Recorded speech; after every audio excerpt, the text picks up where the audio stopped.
All right, just yes, there's that moment there. Okay. This is a graph of the comparison of the prices in Asia.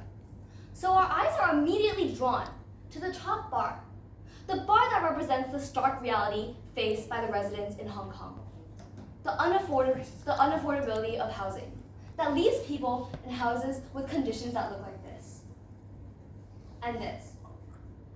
Sadly, 200,000 of Hong Kong's population are forced to stay in these SDUs due to the housing crisis. They have to shove their bedroom, their life valuables, their kitchen, all into the space of the average parking space in Hong Kong. This is a notorious issue in Hong Kong. We all know about the high housing prices, yet no one makes the effort to understand the deep-rooted causes. Many of us dismiss it as a problem that's far away, that's not near us. Now, I'd like to ask you guys, raise your hand if you live in or have gone to places such as Kwun Tong, Pak Fu Lam, Sham Shui Po, Yau Ma Tei, or Tsuen Wan. So we see a majority of the class has raised their hands, and these are specifically where the SDUs are located. So this is not some issue that's confined to some faraway land, but in the very neighborhoods that we live in.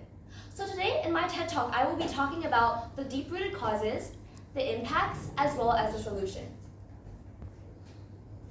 So it all comes down to supply and demand. So I'll be starting with my main cause, which is the imbalance of supply and demand that caused this issue. In the early 2000s, there was a property market crash where the property prices have fallen sharply. So now, while media sources don't explicitly say this, the property developers are very influential, and and those families have large power over the sway of the construction of housing. So back in the 2000s, when Hong Kong was handed over back to China, the Hong Kong government handed a lot of its power to the property developers. And these property developers knew that when demand exceeds supply, this increases the value due to the scarcity of the estate. And conversely, when there's an overabundance of supply, the value goes down because it's no longer as needed. So knowing this information, the property developers halted the construction. Here you can see there was a drop to an average of 10,000 units, which is not enough. So this is when the buildup of the undersupply happened. This is when this has impacted the amount of units that we have today. And because of this, the prices because of this undersupply, the prices have been driven up so high that people have to resort to the units that I showed you just now. So what is the impact of this? So there have actually been examinations run on these SDUs, and they show that most of these subdivided units don't even meet the living standards for prisoners. Please take that in. For prisoners. Not only that, due to the lack of space, they also experience issues such as muscle strain, eye problems, spinal issues, and this doesn't only affect their physical health.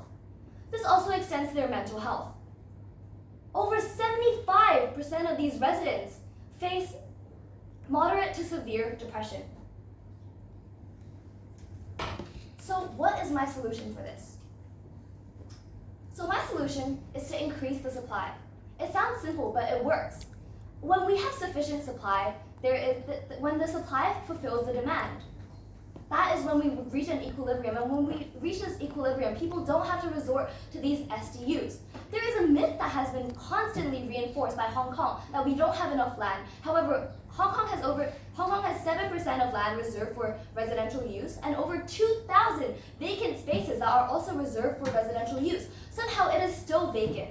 And according to the planning department, when these 2,000 hectares of land are developed, they can actually house the 280,000 people on the public housing list. So for those of you who don't know what the public housing is, it's basically subsidized housing where there's housing with adequate conditions that are offered at a proper price, that are offered at a less price due to the government subsidizing it for all of us. So I think that we should be optimistic about this issue, as Hong Kong is now facing a lot of pressure from the Beijing government, and you can see a lot of construction from places such as Wong Chuk Hang and et cetera, et cetera. So there is actually a projected 440,000 units that is about to be built in the next 10 years, so I think we should be optimistic about this issue, as when the supply is fulfilled, people no longer have to resort to housing with such bad conditions. So what have I told you today? I've given you the impact of the situation, the solution, as well as the problem. Thank you for listening.